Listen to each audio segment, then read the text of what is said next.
ও সুয়াগাজী এলাকার মানুষ, আপনার মা বেঁচে আছেন, মায়ের থেকে দোয়া নিয়ে নিয়ে চলেন না বাবা। জীবনেও কোনো দিন আপনি মায়ের মনের মধ্যে আঘাত দিতে পারেন। এই ময়দানে কত মানুষ আছে দেখবেন, মুরব্বী মানুষটাও ঈদের দিনে চোখের পানি ফালা ফালা কান্দে, আমি মায়ের পাই না। আমার ছোটবেলায় মারে নিয়ে আমি ঈদের দিনে সেমাই খাইতাম একসাথে বৈশাখে, আমার মা দেখবেন এরা চোখের পানি ফালা ফালা কান্না করে কবরের পাশে গিয়া দাঁড়াইয়া মারকে ডাক দেয়, মা গো আমি সবারে পাই তোমারে পাই না। শুধু তাই না রে বাবা, এই এলাকার কত ছেলে দেখবেন প্রবাসীদের প্রবাসী, এরা তো প্রবাসের মধ্যে থাকে, এরা রাতের বেলা মার বয়ান লাগায় ঘুমায়, চোখের পানি ফালায় ফালায় অজর দ্বারায় কান্না করে। গত 4 মাস আগে আমি মালয়েশিয়ার মধ্যে গেলাম, কুয়ালালামপুরে একটা যুবক চলে আসলো দৌড়ে আমার সাথে মোলাকাতের জন্য। আমি বললাম বয়স কেমন হবে? আমার বয়স মাত্র 19 বছর হুজুর আমার বয়স। বাড়ি তোমার কই? কয় ব্রাহ্মণবাড়িয়া জেলায়। কেন এত অল্প বয়সে আইলা? বিশাল এক করুণ ইতিহাস আমার। আমি ছোটবেলায় তাকায় তাকায় দেখছি আমার মা অন্যের বাড়ি কাজ করে করে করে করে আমারে বড় বানাইলো। আমি তাকায় দেখছি আমার বাবায় ঈদের আগের দিন বাজারের মধ্যে যখন যায়, ঈদের দিনে উনি নতুন একটা পাঞ্জাবিও পরেন নাই। কেন? আমার বাবার টাকা নাই, এই জন্য গরিবী হালাতের কারণে আমার বাবায় একটা পাঞ্জাবিও কিনা নিজে পড়তে পারেন নাই। আমি বললাম বাবা আপনি আমারে কিনা দিলেন, আপনি কেন কিনেন না? আমার বাবায় কি যেন একটা কথা বইলা বইলা এড়িয়ে যায়, এই কথাটার গুরুত্ব না দিয়া বাবায় চলে গেল। ঈদের দিনে আমি বাবার সঙ্গে হাতে ধইরা ঈদের ময়দানে যাই, আমি তাকায় দেখি আমার বাবার পাঞ্জাবির পেছন দিয়া ছিদ্র ছিদ্র দেখা যায়। আমি তাকায় দেখি টুপিটার মধ্যে ময়লার কোনো অভাব নাই। ওই ঈদের দিনে যাওয়ার পথে আমি আল্লাহর দরবারে কেঁদেছি। আমি আল্লাহকে বলেছি, ও আল্লাহ তুমি আমারে বড় হইলে আমার মা বাবারে নতুন একটা পাঞ্জাবি আর শাড়ি কিনে দেওয়ার মতো তৌফিক দিও। আমি নিয়ত করে নিছি ওই দিন থেকে আমি একটু বড় হয়ে গেলে চলে যাবো প্রবাসের মধ্যে, কারণ দেশে তো হুজুর আমার কোনো দাম নাই। আমার দেশের মধ্যে আমরা এই পরিমাণ অ্যাবিলিটি অর্জন করতে পারবো না, সামর্থ্য অনুযায়ী মা বাবারে দেখতেও পারবো না। আমাদের শেষ কিছু জমি ছিল, বিক্রি করে চলে আসলাম। আজকে মালয়েশিয়ার মধ্যে আমি থাকি, 19 বছর বয়সে আমি এখানে মায়েরও পাই না। আমি রাতের বেলা আপনার বয়ান লাগায় লাগায় আমি ঘুমায়া যাই।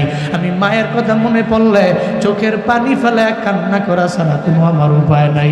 আমি 6 মাস হয়েছে প্রবাসে, আমি আমার মায়ের জন্য একটা ফোন পাঠাইছি, বড় ফোন কিনা। মাঝে মাঝে রাতের বেলা আমি মায়ের দেইকা ঘুমায় যাই, আমার কাছে মনে হয় কত দূরে জানি আমি আছি। আমার মা আমার দেইকা চোখের পানি ফেলে ফেলে কান্দি, আমি মায়ের দেখে কান্দি। মা কয় ছেলে রে, তোরে যদি আমি না পাই তাহলে তো আমার কোনো ছেলেও নাই মেয়েও নাই। বলা রে আমি তোরে না পাইলে আমি কারে দেখা সময় কাটাবো?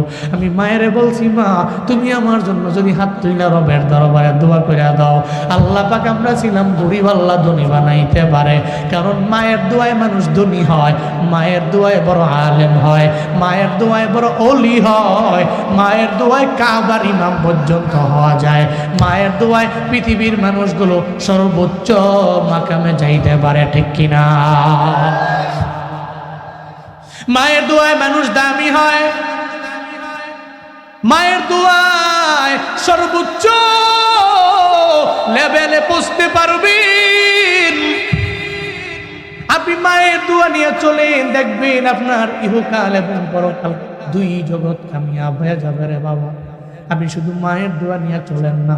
এই জন্যই তো গত 2-3 বছর আগেও তো বলছি, কাবা শরীফের ইমামের কথা, আব্দুর রহমান সুদাইসি যার নাম, ওনাকে বলা হলো কেমনি আপনি কাবার ইমাম হলেন?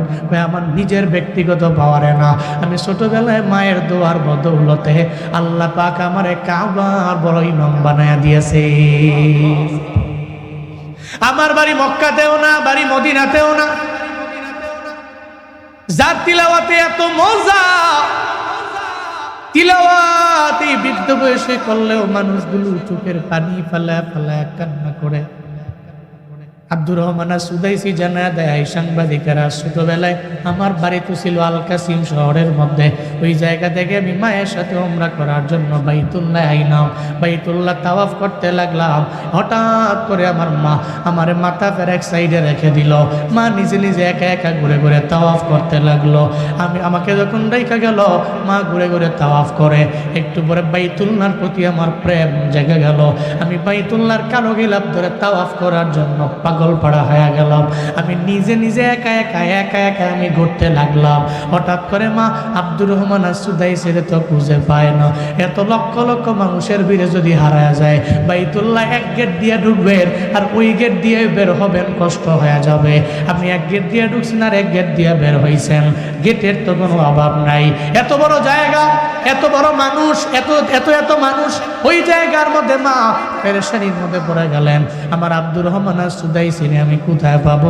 মা খুঁজতে খুঁজতে যায় দেখে আব্দুর রহমান সুদাই কালো গিলাফ ধরে ধরে ধরে নিজে একা একা তাওয়াফ করে। সুবহানাল্লাহ, জোরে পড়বেন না। মা তারা ধমক দিয়া দিল। মা আব্দুর রহমান সুদাইসিরে নিয়ে চলে গেলেন। আবার মাথা ফেরার এক সাইডে নিয়া মা ওই জায়গার মধ্যে তারা রাইখা মা আবার নিজে নিজে তাওয়াফ করতে লাগলেন। মা ঘুরে ঘুরে তাওয়াফ করে একটা পর্যায়ে আবার পরীক্ষা করার জন্য ওখানে আসে না নাই। আবার গেলেন মায়, যা দেখে আবার ওই জায়গার মধ্যে পোলা যায় নাই। কই গেল? মনে হয় আগের জায়গায় গেছে। যা দেখে রে মারে সারা ছোট্ট বাচ্চাটা একা একা বাইতুল্লাহর কালো গিলাফ ধরে আর তাওয়াফ করে করে করে ঘুরে বেড়ায়। মা জানায়া দেয়, আব্দুর রহমান তুই আমি মাথা ফের এক সাইডে রেখেছি, কেন তুই তাওয়াফ করার জন্য বেকুল হয়ে গেল? একবার আমি তোরে বারণ করলাম, তুই আমার বারণ মানলি না। আর একবার বললাম, মানলি না। আব্দুর রহমান সুদাইসি এবার জানায়া দেয়, মা বাইতুল্লাহর কালো গিলাফ তো এমন এক আকর্ষণের জায়গা, এটা দেখলেই তো আমার ভালো লাগে, দেখলেই তো আমার ভালো লাগে। এই ময়দানের মানুষেরা আল্লাহ পাক যাদের তৌফিক দিলেন বাইতুল্লাহর মেহমান বানাইলো, আপনারাই তো বলতে পারবেন ওই কালো গিলাফ দেখার কি মজা। যেই কালো গিলাফ জীবনের প্রথমবার যেই বান্দা দেখবে, ওইটা দেখা আল্লাহর দরবারে যেই দোয়া করবে, আল্লাহ কবুল করে নিতে দেরি করবে না। আল্লাহ জীবনে একবার হলে ওই কালো গিলাফ ধইরা তাওয়াফ করার মতো তৌফিক প্রত্যেকটা মানুষকে বিধান করেন। আরো জোরে পড়ে না আমি আল্লাহ তৌফিক দান করেন। আব্দুর রহমান সুদাইসি কালো গিলাফ ধরে তাওয়াফ করে। মারে কয়, মা পৃথিবীতে কত ঘর দেখছি, কিন্তু এত সুন্দর তো দেখি নেই। সুবহানাল্লাহ পড়বেন না, এটা তো আকর্ষণের জায়গা। এবার মা খুশি হয়ে গেলেন। কালো গিলাফের মধ্যে ডান হাত দিয়া ধইরা বাম হাত দিয়া সন্তানের মাথার উপরে হাতটা রাখলেন। মা এক হাতে কালো গিলাফ আর এক হাতের মধ্যে মাথায় হাত দিয়া আল্লাহ দরবারে আবদার জানায়, ও আল্লাহ আমার সন্তানটারে আমি মাথা ফের এক সাইডে রাখলাম, মাথা ফের এক সাইডে রাখলাম, কিন্তু আমার পোলাটায় বারবার তাওয়াফ করার জন্য ব্যাকুল হয়ে যায়। ব্যাকুল হইয়া সে কালো গিলাফ ধরে ধরে ঘুরে ঘুরে তাওয়াফ করে। ও আল্লাহ, আমি জানি মায়ের দোয়া কবুল হয়ে যায় আমার জানা, তবে আমার বাড়ি মক্কাতেও না, মদিনাতেও না, আমি নবীর বংশেরও কেউ না। ও আল্লাহ, আমি আমার সন্তানের মাথায় হাত রাখলাম আর একটা হাত তোমার ঘরের মধ্যে রাখলাম। আমার সন্তানের কি আমি মায়ের দোয়ার বদৌলতে কাবা শরীফের একজন ইমাম বানায় দেওয়া যায় না? কে দোয়া করছে? কই হাত দিয়ে দোয়া করছে? নূরুন আলা নূর। সুবহানাল্লাহ পড়বেন না। মাথায় হাত দিয়া কালো গিলাফে ধইরা আল্লাহর কাছে কইছে, আল্লাহ পোলাটারে কাবার ইমাম কি বানায় দেওয়া যায় না? ও তো কাবার প্রতি তার আকর্ষণ অনেক বেশি, বানায় কি দেওয়া যায় না? আল্লাহ কয়ে, যা এই সন্তানের মা, আমি আল্লাহ তোর দোয়া কবুল করে নিলাম, তারে কাবা শরীফের বড় ইমাম বানায় দিলাম। বলেন আল্লাহু আকবার। এই আল্লাহ কি নাই? জীবনেও কোনোদিন আপনি অন্য কোনো ব্যক্তিকে প্রায়োরিটি দিতে গিয়ে মায়ের মনে আঘাত দিবেন না, এই নিয়ত করেন। পারবেন তো ইনশাআল্লাহ? আল্লাহ ছাড়া এই পৃথিবীতে তৌফিক দেওয়ার মতো কেউ নেই। এই যে কথা বলতেছি আমি বসে, আমার প্রতিটি কথা প্রতিটি ওয়ার্ড, প্রতিটি বাক্য আপনি কি মনে করছেন আমি আমার নিজের থেকে বলি? না, এটা আল্লাহ তৌফিক দিচ্ছেন বিধায় আমি বলতে পারছি, ঠিক কিনা? আপনি যে বসে আছেন, আপনি কি মনে করছেন আপনি আপনার নিজের ব্যক্তিগত পাওয়ারে বসে রয়েছেন?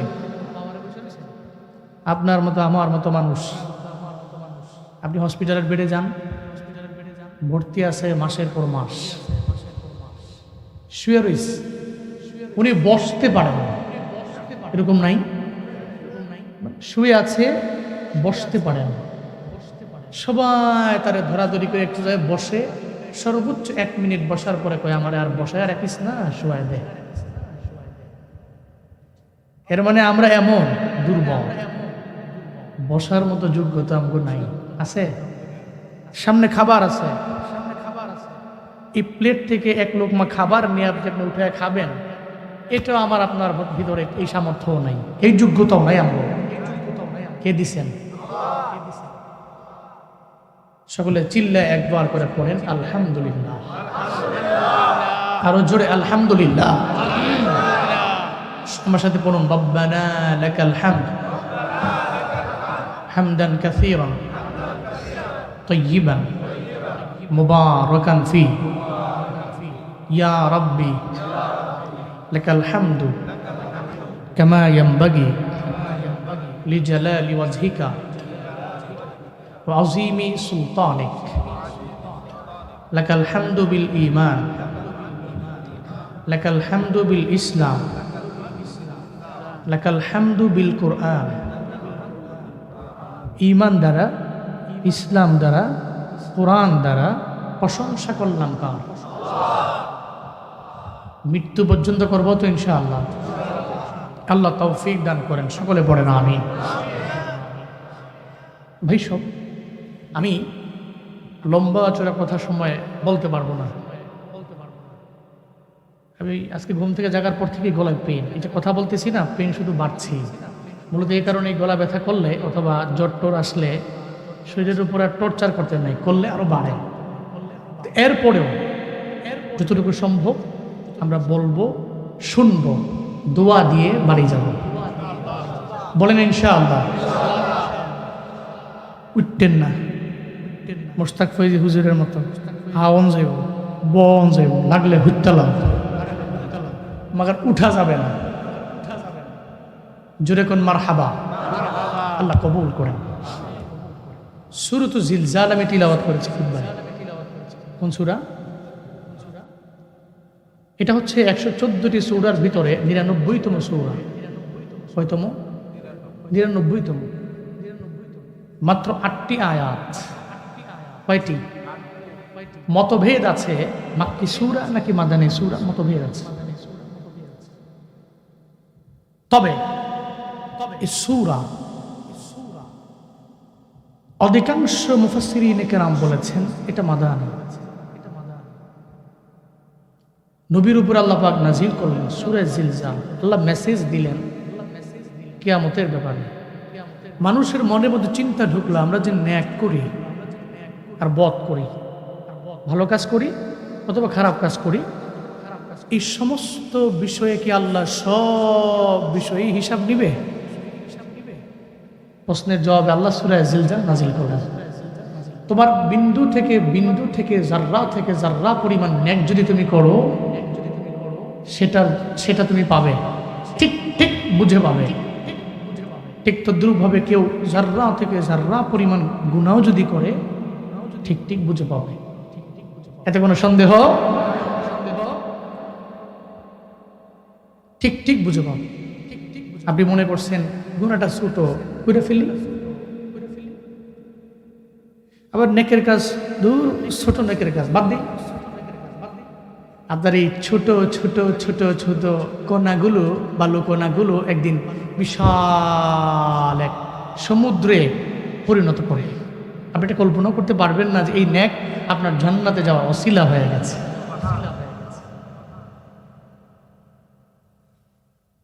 কিয়ামত হবে, জালজালা হবে, কম্পন হবে, আল্লাহর জবাবদিহিতার কাঠগড়ায় প্রত্যেকটা মানুষকে দাঁড়াতে হবে।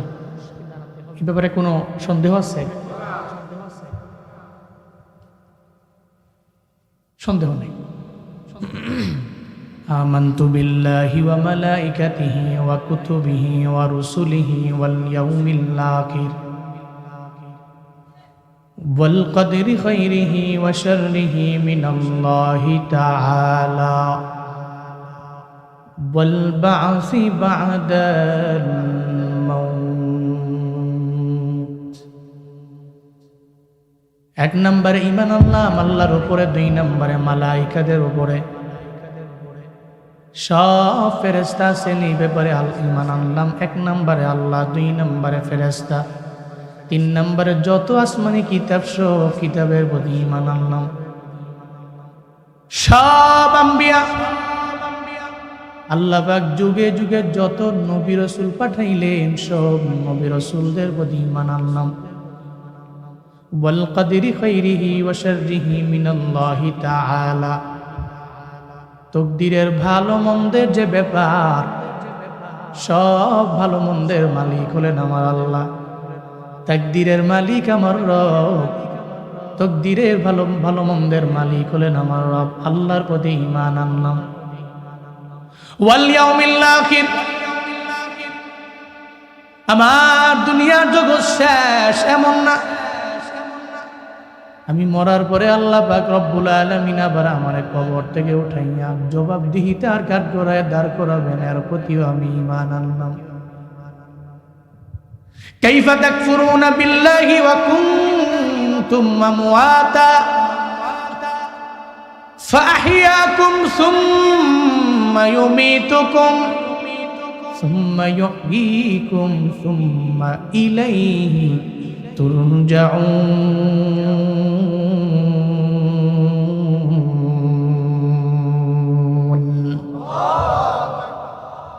আল্লাহ পাক বলেন, তোমরা কেমনে অস্বীকার করো আমার আল্লাহরে? ছিলে মৃত, আমি আল্লাহ মৃত থেকে আমি আল্লাহ তোমার জীবন দিয়া দিলাম। আবার তোমার জিন্দেগি শেষ হয়ে গেল 60, 65, 70 বছর। এরপরে আবার আমি আল্লাহ তোমার দরবারে মালাকুল মউত পাঠাবো। মালাকুল মউত তোমার ভিতর থেকে রূহটাকে কবজ করে নেওয়ার মাধ্যমে তোমার মউত হয়ে যাবে। ওদিন আর নাম থাকবে না জুনায়েদ আল হাবিব, নাম থাকবে লাশটারে কবরে নামাও। ওদিন আমার নাম হবে লাশ। ওদিন আমারে কেউ বলবে না এই লোকটারে কবরে নামাও, ওদিন আমারে বলবে লাশ কবরে নামাও। ওদিন বলবে জুনায়েদ আল হাবিবের লাশ, আব্দুর রহিমের লাশ, আব্দুর রহমানের লাশ করে কবরে নামাও। আল্লাহ কয়, ছিলে মৃত মায়ের গর্ভে আমি আল্লাহ তোমারে জীবন দিয়া দিলাম। এরপর ওই মায়ের গর্ভ থেকে আমি আল্লাহ তোমারে ওই জায়গার মধ্যে মায়ের নাভির তারের মাধ্যমে খাওয়াইলাম। এরপরে জমিনের মধ্যে আমি আল্লাহ তোমারে আনলাম। সব নিয়ামত আমি আল্লাহ জমিনের মধ্যে তোমারে দিয়া দিলাম। ও বান্দা, তবে আমি আল্লাহ মরণ বানাইলাম, জীবন বানাইলাম। আগে বানাইলাম মরণ, এরপরে বানাইলাম জীবন। কেউ যদি মনে করে আমি 1000 বছর দুনিয়ার মধ্যে বাঁচতে পারবে না, দুনিয়াতে কেউ থাকতে পারেন নাই, কারণ মরণে কোনো গ্যারান্টি নাই, ঠিক কিনা?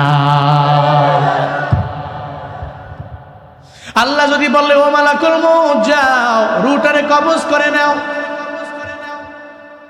পৃথিবীর কোনো ব্যক্তি নাই মালাকুল মউতরে বইলা বলবে 3 দিন আমারে সময় দাও, 5 দিন আমারে সময় দাও। জীবনেও কোনোদিন আপনি সময় পাবেন না রে বাবা। ব্যবসাটা আমি গুছাবো, জীবনেও কোনোদিন বলবে না। আপনাকে পারমিশন দেওয়া হবে না, গুছাইয়া পরে আইসো বলা হবে না। এই জন্য তো বলি আল্লাহর প্রতি ঈমান আনলাম, আখিরাত আমার কবর, হয় আমি জান্নাতে যাব না হয় জাহান্নামে যাব। সব বিষয়ের প্রতি আমার ঈমান আছে পরিপূর্ণ। এরে আল্লাহর গোলাম, আল্লাহ পাক সেই ব্যাপারে সূরা জিলজালের মধ্যে জানায়া দিলেন, তোমার যত নেক আমল আছে বদ আমল আছে সব তুমি দেখতে পাবা রে বাবা।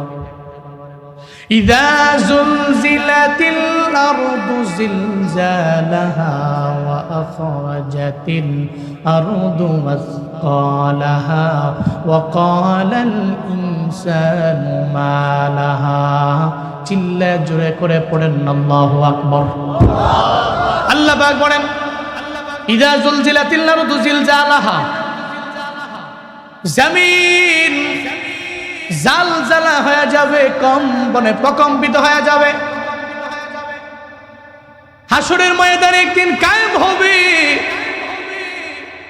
আল্লাহ পাক যেদিন বলবে, ও ইসরাফিল সিংহা নিয়ে বসে আছো, ফু দাও। আল্লাহ যখন বলবে ইসরাফিল ফু দিয়ে দিবে, এক ফুয়ের আওয়াজে পুরা দুনিয়াটা লন্ডভন্ড হয়ে যাবে। প্রথম ফুয়ের আওয়াজে জালজালা হয়ে যাবে, কম্পন হয়ে যাবে।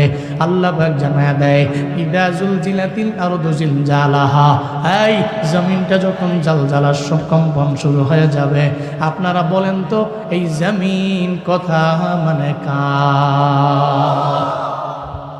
কারণ এই জমিন কে বানাইছে?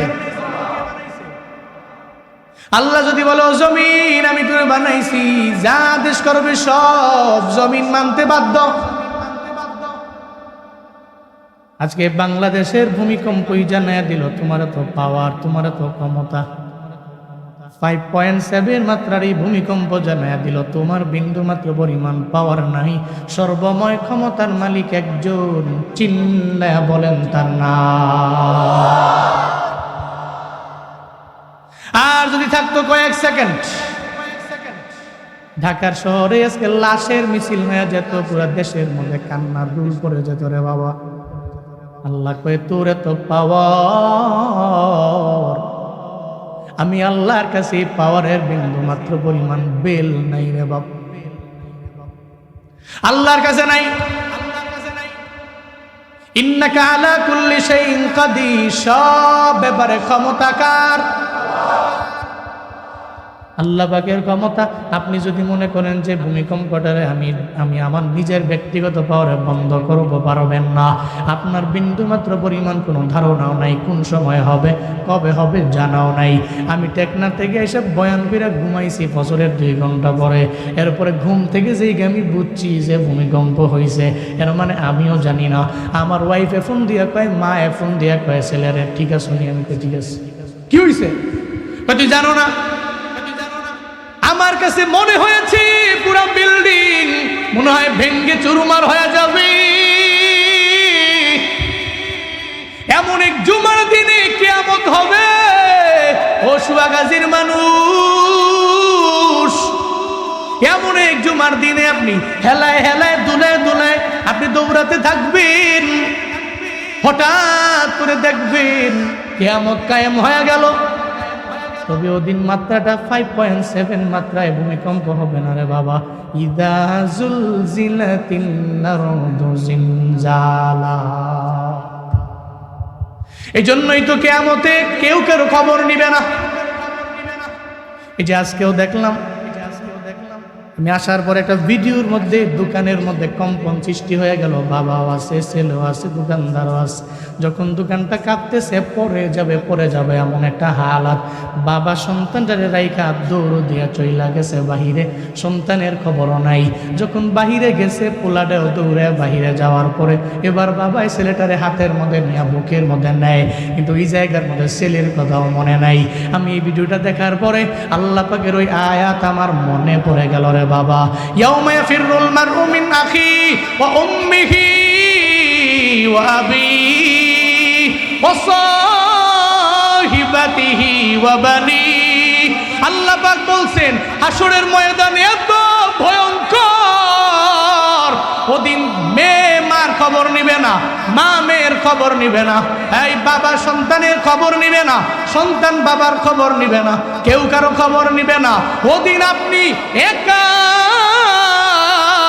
ওদিন আপনি কানবেন, দৌড়াবেন, ডানে যাবেন, বামে যাবেন, আপনার ছেলের কোনো খবর নাই, আপনার মেয়ের কোনো খবর নাই। ও বাবা, কেউ কারো খবর নিতে পারবে না। আমার মনে হয়েছে দুনিয়ার আজকের 5.7 মাত্রার ভূমিকম্পই তো শিক্ষা দেওয়া গেল। একটা সন্তানের কথা ভূমিকম্পের সময় মনে নেই, হাসরের ময়দান তো এমন হবে। আল্লাহ পাক জানায় দিলেন জালজালা হয়ে যাবে, এমন কম্পন হবে, কম্পনে পুরা জমিনটা প্রকম্পিত হয়ে যাবে। শুধু তাই না রে বাবা, আখরাজাতিল আরদু আসকালাহা। মুফাসসিরিনে কেরাম বলেন এই জমিনটা কি বের করে দিবে? তিনজনে তিনটা মত দিয়া দিলেন। এক নাম্বার মত, মুফাসসিরিনে কেরাম বলেন এই জমিনটা তার ভিতর থেকে লাশগুলোরে বের করে ফেলবে। জমিনের মধ্যে যাদেরকে পুঁতে রাখা হলো, আপনি কবরের মধ্যে আছেন, ওই কবর থেকে জমিন আপনারে বের করে ফেলবে, সব মানুষগুলোরে বের করে জমিনে ফেলাবে। এটা হলো মত নাম্বার 1। 2 নাম্বার মত হলো আল্লাহ পাক যে বললেন জমিন বের করে দিবে, জমিন আপনার যত সত্য মিথ্যা যা আছে সব আপনার বের করে দিবে রে বাবা। এটা 2 নাম্বার মত। 3 নাম্বার মত হলো এই জমিনের নিচে আছে স্বর্ণ, এই জমিনের নিচে আছে রৌপ্য, এই জমিনের নিচে আছে মুক্তামাণিক্য, এই জমিনের নিচে এত এত খনিজ সম্পদ আছে, এই সম্পদ সব জমিনের নিচে রেখে দিয়েছেন কে? জমিন দিন বের করে দিবে, জমিনের মধ্যে কিচ্ছু থাকবে না। ওয়া আখরাজাতিল আরদু আসকালাহা, জমিন সব বের করে দিবেন। মত নাম্বার 3, মুফাসসিরিনে কেরাম জানায় দিলেন স্বর্ণগুলো, রৌপ্যগুলো, মুক্তা মাণিক্যগুলো বের করে ফেলবে। এই হাদিস দ্বারাও বোঝা যায় আল্লাহ পাক রব্বুল আলামিন এটাই বুঝাইলেন, জমিন বের করবে স্বর্ণ রৌপ্য। মহানবী বলেন আমার পয়গম্বর জানায় দেয় সাহাবায়ে কেরামেরা, এই উম্মতেরা, হাসরের ময়দান যেদিন কায়েম হয়ে যাবে, জমিন থেকে যত স্বর্ণ আছে, রৌপ্য আছে, মুক্তা মাণিক্য যা আছে, এই জমিনে যত সম্পদ, সব সম্পদগুলো জমিন বের করে ফেলবে।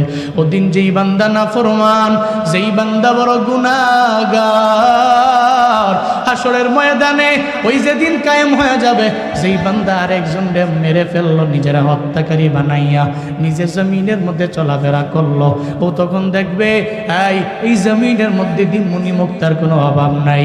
আমরা বুঝি এই মণিমুক্তার জন্যই বুঝি আর একজন বাইরে আমরা মারলাম। শুধু তাই না রে বাবা, নবী কয় ওদিনও আফসোস করে করে বলবে কি করলাম, এইটার জন্যই বুঝি আমরা চুরি করলাম, আর এই চুরির দায়ে আমার হাতটাও কেটে ফেলা হলো। আমি হাত কাটালো আমার জানদিগি আমি চালাইলাম, আমার হাতটা বুঝি কাটছে আমার চুরির কারণে, এই স্বর্ণ রৌপ্যের লোভে বুঝি আমি চুরি করতে গেলাম। শুধু তাই না, ওদিন বান্দা আফসোস করে করে বারবার বলবে আমার চুরি করা ঠিক হয় নাই, আমার মিথ্যা কথা বলা ঠিক হয় নাই। ওদিন বান্দারা একজন ওই স্বর্ণ রৌপ্যের দিকে ফিরেও তাকাবে না, জমিন সব বের করে দিবে আর পুরো তাকাবে না। ও বলবে তোরা আমাদের কাল, এই স্বর্ণরৌপ্য, এই মণি মুক্তা মাণিক্য, তোরা আমাদের কাল, তোদের কারণে জমিনের মধ্যে ভাই ভাইরে আমরা মেরে ফেললাম, তোদের কারণে মুসলমান মুসলমান আমরা দ্বন্দ্ব লাগাইলাম, তোদের কারণে তোর কারণে আমি চুরি করতে গেলাম, ডাকাতি করতে গেলাম, আমি দুর্নীতি লাইনে আগায় গেলাম খালি বড় লোক হওয়ার জন্য। সুইস ব্যাংকে আমার অ্যাকাউন্ট লাগবে 2-3টা, আমার থাইল্যান্ডে বাড়ি বানানো লাগবে 2-3টা, এই চিন্তা নিয়ে আমি রডের বদলে বাঁশ দিয়ে রাস্তা বানাইলাম। আজকে তো এই স্বর্ণ মুক্তা মাণিক্য সব জমিনের মধ্যে পড়ে আছে, আমার এই জমিনের স্বর্ণ মণি মুক্তা তো আমার আর লাগবে না। ওদিন ভ্রক্ষেপ করবে না, তাকাবেও না, বান্দা শুধু দৌড়াবে, কারণ ওদিন তো কেউ কারো খবর নিবে না, কেউ কারো খবর নিবে না। জমিন তার সমস্ত কিছু বের করবে। ওয়া আখরাজাতিল আরদ আসকালাহা ওয়া ক্বালাল ইনসানু মা লাহা, সব মানুষ বলতে থাকবে মা লাহা, জমিনের এমন কি হয়ে গেল, জমিন এমন করে কেন, সব বের করে দেয় কেন, লন্ডবন্ড কেন হয়ে গেল জমিন, এই চিন্তা নিয়ে মানুষগুলো বলবে জমিনের কি এমন হয়ে গেল, কি এমন হয়ে গেল, এরা সব দৌড়ে দৌড়ে বলতে থাকবে। মুফাসসিরিনে কেরাম বলেন যেই বান্দা দুনিয়াতে নামাজি আমল করনেওয়ালা, যেই বান্দা আল্লাহর প্রতি ঈমান আনে, ও তো মক্তবের মধ্যেও যায় পড়ল ওয়াল ইয়াউমিল আখিরের প্রতি আমি ঈমান আনলাম, ওয়াল বাসি বাদাল মাউতের প্রতি আমি ঈমান আনলাম, মৃত্যু তো আমার শেষ না, আমার মরণের পরে আখিরাত আছে না নাই? ঈমান আসেনি? আছে। আল্লাহর দরবারে জীব জবাবদিহিতার কাঠগড়ায় আমি দাঁড়াবো, আমার এই ব্যাপারে ঈমান আছে। এই জন্য তো আমি ইমানদার। এই জন্য কবরের জিন্দেগির পরে ইসরাফিলের ফুয়ের আওয়াজে যেদিন কিয়ামত হয়ে যাবে, কোনো মুসলমান বান্দা বলবে না জমিনের এমন কি হয়ে গেল, এরা চিন্তাও করবে না, টেনশনও করবে না। কিন্তু কুফফারদের মাথা গরম হয়ে যাবে। এরা বলবে আমরা দুনিয়াতে আল্লাহ মানি নাই, আমরা দুনিয়াতে জান্নাত মানি নাই, আমরা দুনিয়াতে জাহান্নাম মানি নাই, আমরা দুনিয়াতে আখিরাত মানি নাই, আমরা দুনিয়াতে আল্লাহ রাসূল কিছুই বিশ্বাস করলাম না, আমরা দুনিয়াতে কোনো কথাই তো উলামায়ে কেরামের মানলাম না। হায় হায় কি হয়ে গেল, হাত্তা আতানাল ইয়াকিন, যেই দিনটারে আমরা ভুইলা গেলাম, যেই দিনটার কথা আমরা ফিকিরের মধ্যে নিলাম না, আমরা চিন্তাও করলাম না। এখন তো ঠিকই হুজুরদের কথা অনুযায়ী জমিনটা তো কেমন হয়ে গেল, এই যে কম্পনে প্রকম্পিত হয়ে গেল পুরা জমিনটা, মাথা নষ্ট হয়ে যাবে। আর বলবে ওয়াকালাল ইনসানু মা লাহা, জমিন তোর কি হইল, তুই কেন এমন করো, কেন তুই এমন করো, আমি তো তোর জায়গার মধ্যে ছিলাম, তুই তো জীবনেও কোনোদিন এমন করো নাই, কেন করো রে জমিন? জাহান্নাম জান্নাত সব কিছু তো এই বান্দা বিশ্বাস করে নাই। ও চিন্তা করবে এখন তো আমার বিচার হবে, জবাবদিহিতার কাঠগড়ায় আমার দাঁড়ানো লাগবে, মানুষগুলো পাগলের মতো হয়ে যাবে। এরপরে আল্লাহ পাক রব্বুল আলামিন জানায়া দেয় ইয়াউমাইদিন তুহাদ্দিসু আখবারাহা। আল্লাহ পাক বলেন ওদিন জমিন খবর দিয়া দিবে, সংবাদ দিয়া দিবে জমিনের কি হয়ে গেল। জমিন তো নিজের কথায় চলে না, নিজের মতো করে চলে না। জমিন কথা মানে কার? ক্বালু ইয়া ওয়াইলানা মান বা'আথানা মিন মারকাদিনা হাদা মা ওয়া'আদার রাহমানু ওয়া সাদাকাল মুরসালুন। চিল্লা জোরে করে পড়েন আল্লাহু আকবার। আল্লাহ পাক সূরা ইয়াসিনে বললেন ওদিন অবিশ্বাসীরা এরা বলবে ইয়া ওয়াইলানা মান বা'আসানা মিন মারকাদিনা, আমরা তো কবরের মধ্যে শুয়ে আছি, এই সাহিত্য অবস্থা থেকে কে আমাদের আবার পুনরুত্থান করলো, কে আবার এই কবরের মধ্য থেকে আমাদের উঠাইল। অবিশ্বাসীরাই কথা বলবে আর এরা বলতে থাকবে মিম্মার কদিনা হাদা মা ওয়াদার রহমান ওয়া সাদাকাল মুরসালুন। তখন জমিন নিজেই বলবে এই যে আল্লাহ পাক জানায়া দিলেন ইয়াউমাইদিন তুহাদ্দিসু আখবারাহা, ওদিন তো জমিন নিজের জবান জমিনকে আল্লাহ পাক খুলে দিবে, আল্লাহ জমিনকে এমন পাওয়ার দিয়া দিবে। জমিন বলবে এই কাফেরেরা তোরা জানা নাই, দুনিয়াতে এতটুকু জানছো, যদিও জানছো কিন্তু মানো নাই, তোমাদের ব্রেইনের মধ্যে ছিল কিন্তু মানো নাই। একটা হিন্দুও জানে মুসলমানের ধর্মের মতো শান্তির ধর্ম কোনোটা নাই, একটা খ্রিস্টানও জানে ইসলাম ধর্মের মতো শান্তির ধর্ম কোনোটা নাই, একটা বেদিনও জানে আমগো ধর্মের মতো শান্তির ধর্ম দ্বিতীয় সেকেন্ড নাম্বার কেউ নাই, কিন্তু জানা আছে রে মানা নাই। মনে রাখবেন বাবা, সব জানেন মানেন না, এর মানে আপনি মানলে ওয়ালা ইমানদার না, ঠিক কিনা? ঈমান তো তিনটার পরিচয়, আল ইকরার বিল লিসান ওয়াস তাকদীক বিল জিনান ওয়াল আমালু বিল আরকান। আপনি এক নম্বরে কালেমা পড়লেন লা ইলাহা ইল্লাল্লাহ, আপনি পড়ে নিলেন, মৌখিকভাবে স্বীকৃতি দিয়ে দিলেন আপনি মুসলমান, পরিপূর্ণ হন নাই। এরপরে আপনার অন্তরের মধ্যেও লালন করলেন আল্লাহ ছাড়া কোনো ইলাহ আছে, আল্লাহ ছাড়া কোনো ইলাহ নাই, এটা আপনি অন্তর দিয়েও পরিপূর্ণ বিশ্বাস করে নিলেন না বাবা। এরপরে 3 নম্বরে আপনার এতটুকু বইলেই তো ক্ষান্ত নাই, এরপরে আমল করা লাগবে। আল্লাহ যা বললেন তা মানবেন, আল্লাহ যদি বলে ডানে যাও ডানে যাবেন, নবী বলছে তুই বামে যাও না বামে যাওয়া যাবে না। এর মানে আমল বিল আরকান, আরকানের দ্বারা আমলও করা লাগবে কি লাগবে না? লাগবে না? আপনাদের এলাকায় হিন্দু আছে না নাই? আসেনি? হিন্দু আছে, হিন্দু যে বাজার থেকে বাজার করে, বাজার থেকে আপনি বাজার করেন না, করেন? হিন্দু যে মুদি দোকানে যায় আপনি জান না? হিন্দু জান থেকে পাঞ্জাবি বানায় বা শার্ট বানায়, আপনি ওখান থেকে মনে হয় পাঞ্জাবি বানান না, বানাননি? এর মানে বোঝা গেল হিন্দু যা করে প্রায় তাই করি। হিন্দু দোকানে যায়, আমিও যাই। হিন্দু যেই দোকান থেকে শার্ট বানাই, পাঞ্জাবি বানাই। হিন্দু দেখবেন মাঝে মাঝে টুপি লাগায়, আমিও টুপি লাগাইলাম। আবার হিন্দুর গালের মধ্যে দাড়ি আছে না নাই? রবীন্দ্রনাথ ঠাকুর দাড়ি আছে না নাই? ছোট না বড়? এর মানে সে মুসলিম। কথা বলে না কেন? মুসলিম। আবার বহু এমন হিন্দু আছে যারা গরুর গোশত খায়। কি আর নাই? আরে আমগো এলাকায় হিন্দু অভাব নেই, আমার ডানে বামে বাড়ির অভাব নেই। একদিন আমি বাড়ি থেকে বেরোইছি, প্রোগ্রামে যাব, বাজারে আসার পরে এক হিন্দু আমার গাড়ি ব্রেক দিয়েছে। আমি গ্লাস নামে বললাম, কিরে কিছু বলবা? প্রতিদিন মাহফিলে যান, আম করে কিনে এমন যায় না? আমি কই কয় কি বলে কি? এরপরে আমি বললাম, তুমি হিন্দু, তুমি কি মাহফিলে যাবা? মুসলমানরা মাহফিলে যাবে, তুমি তো অপবিত্র। তো হুজুরে কয় কি? একটু আগে স্নান করে এলাম। স্নান বলে একটু আগে করেছে, এলাকা তো পবিত্র। আমি কই এই পবিত্র, এই পবিত্র না, তুমি বুঝছো না। আচ্ছা, তো কি কি বলতে চাও বলো? আসলে মনটায় চায় মাহফিলে যাওয়ার, আমরা তো জানি হুজুরগো খাওন বলে। এর মানে হিন্দুরাও জানে যে হুজুরগো, বাংলাদেশের মানুষ কিছু জানুক বা না জানুক, এতটুকু জানা আছে যে হুজুরদের খাওয়ান ভালো হয়। আলহামদুলিল্লাহ, আমি খাওয়ান ভালো, আমরা অস্বীকার করি না। কে খাওয়ায়? ঠিক আছে, খাওয়ান ভালো, এটাও বুঝছি।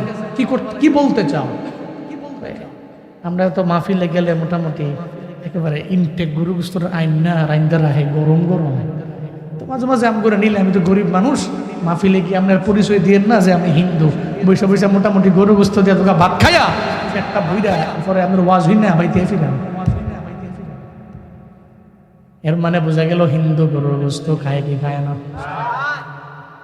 আপনি যেই দোকানে গেলেন, ও গেল, আপনার গায়ে পাঞ্জাবি, ওর গায়ে পাঞ্জাবি। শুধু তাই না, মাঝে মাঝে দেখবেন এটা হিন্দু বলবেন, হিন্দু তুমি পড়ো লা ইলাহা ইল্লাল্লাহ, দেখবেন মজার চলেও বলে ফেললো লা ইলাহা ইল্লাল্লাহ। তাহলে হিন্দু আর আপনার মাঝে পার্থক্যটা কোথায় রে বাবা? এই যে ঈমানটা পরিপূর্ণ বানানোর জন্যে, ঈমান পরিপূর্ণ বানানোর জন্য লাগবে আমল, লাগবে নামাজ, লাগবে রোজা, লাগবে নেক আমল। ও বান্দারা, আপনি নামাজ ছাড়া পরিপূর্ণ ঈমানদার হতে পারবেন না, জীবনেও কোনোদিন এটা সম্ভব না। এর মানে বোঝা গেল একটা হিন্দু কালেমা পড়লেও সে মুসলমান হতে পারবে না। কোন কারণে? কারণ সে নামাজের দিকে আগায় না। আপনি যখন নামাজের দিকে আগাবেন, নামাজি হবে আপনার কালেমার পরিচয়, ঠিক কিনা? আজকে থেকে নিয়ত করেন 5 ওয়াক্ত পারেন না, আস্তে আস্তে আগান। দুইটাই যদি আমি আপনারা কই, তুই 5 ওয়াক্ত নামাজও পড়বি, তুই মসজিদে ঢুকা একবার টানা 40 মিনিট বইয়া থাকবি, এরকম নামাজই পড়তে হবে। অন্তত পক্ষে ফরজটা পড়ে আগান না, হমসাই পড়ে না, ফাওটাও দুইটা কোনো নাম ডুয়াইব না, এমনভাবে কয় এতে কয় মাগো মা, যেই কষ্টের কাম, এই 30-40 মিনিট লাগায় ইটা ঠেস দাদো, ইটা আমার দ্বারা না। আর অন্তত পক্ষে আপনি আস্তে আস্তে আগান না। আজকে 3 ওয়াক্ত পড়েন না, কালকে আবার 4 ওয়াক্ত করেন, আস্তে আস্তে করেন। অটোমেটিক্যালি কোনো একদিন আল্লাহ কবুল করে নিলে আপনি 1-1.5 মাস 2 মাস পর থেকে 5 ওয়াক্ত নামাজের একটা মজা পাবেন। আচ্ছা, রমজানে মসজিদের মধ্যে মুসল্লি কম না বেশি? রমজানের পরে আমি বুঝলাম না বিষয়টা। এই রমজানের মধ্যে এই মানুষটি নামাজ পড়তে পারে, রমজানের পরে কি মাফ নাকি? মাফ তো রমজানে পরে, রমজানের পরে পরে নাকি? যে বেটায় রমজানে পারে এবারে তো রমজানের পরেও পারে। এর মানে শয়তানের ধোঁকা। কার ধোঁকা? বলো তো, এবারে রমজানে পারছে না, রমজানে এবারে খাওয়ান নাই, ফেডো ভুক ক্ষুদা, সে তো হাংরি, এরপরেও সে নামাজ পড়ে, 5 ওয়াক্ত নামাজ পড়ে, তিলাওয়াত করে, এরপরে খারাপ কিছুর দিকে যায় না। তো রমজানে পারলে বাকি 11 মাস কেন পারে না? উত্তর হলো শয়তানের ধোঁকা। বলো তার কোনো কাজ নেই, শয়তান ধোঁকা দেয়, প্রতারণার ফাঁদে ফেলায়, পড়াশোনা দেয়। তুই রমজানে পড়িস, রমজানের বাইরে পড়িস না। আল্লাহ আমাদের সবাইকে সর্বাবস্থায় 5 ওয়াক্ত নামাজ পড়ার তৌফিক দান করুন। এটা বাবা আমাদের পরিচয়। এটা কি? আমি যে নামাজ পড়ি, আমি একজন মুসলিম, এটা আমার পরিচয়। আপনি যা করেন, চারদিকে ডান বাম কত কিছু করেন না আপনারা, কত কিছুই তো করেন, নামাজটা ঠিক রাখেন। খুদার কসম 1 মাস 2 মাস 3 মাস 1 বছর পড়বেন, এই নামাজ আপনারে ডে বাই ডে খারাপ কাজগুলো থেকে দূরে ঠেলে দিবে। এই ওয়াদা কার? ইন্নাস সালাতা তানহা আনিল ফাহশাই ওয়াল মুনকার ওয়া লাযিকরুল্লাহি আকবার আল্লাহু ইয়ালামু মা তাসনাউন। চিল্লায়া পড়েন আল্লাহু আকবার। আল্লাহ পাক বলেন ইন্নাস সালাতা তানহা, তুমি নামাজ পড়েছো, তোমার নামাজ একদিন হয়ে গেল তোমারে খারাপ কাজ থেকে ফিরায় না, 2 দিন হয়ে গেল ফিরায় না, 3 দিন হয়ে গেল ফিরায় না, 1 মাস হয়ে গেল ফিরায় না, 2 মাস হয়ে গেল ফিরায় না, 1 বছর হয়ে গেল ফিরায় না। আল্লাহর কসম নামাজটারে কন্টিনিউ রাখো। হঠাৎ করে একদিন দেখবা গুনাহের দিকে তোমার মনটা যায় না, তুমি সগীরা গুনার দিকেও যাও না, কাবিরা গুনার দিকেও যাও না।